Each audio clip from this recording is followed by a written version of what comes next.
កម្ពុជាយើងកម្ពុជាយើងនេះបានតែខ្មែរដូចគ្នាទេបានតែខ្មែរគ្នាឯងទេជួបសម្លាប់Cambodia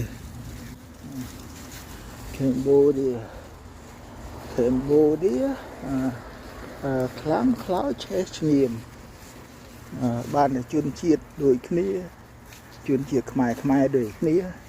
ជួបសម្លាប់ជាមួយយួនវាកុងអត់ហ៊ានជាមួយថៃមេចៅកំហូចថៃមេចៅសមុទ្រអត់ហ៊ានជាមួយថៃមេចៅសមុទ្រអត់ហ៊ានជាមួយថៃមេចៅកំហូចអត់ហ៊ានជាមួយយួនវាកុងបើខ្មែរគ្នាឯង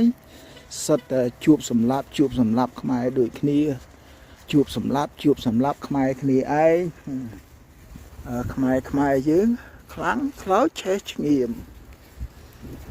ជនជាតិខ្មែរយើងខ្លាំងខ្លោចឆេះឈ្ងៀមបានតែខ្មែរគ្នាឯងបានតែខ្មែរដូចគ្នា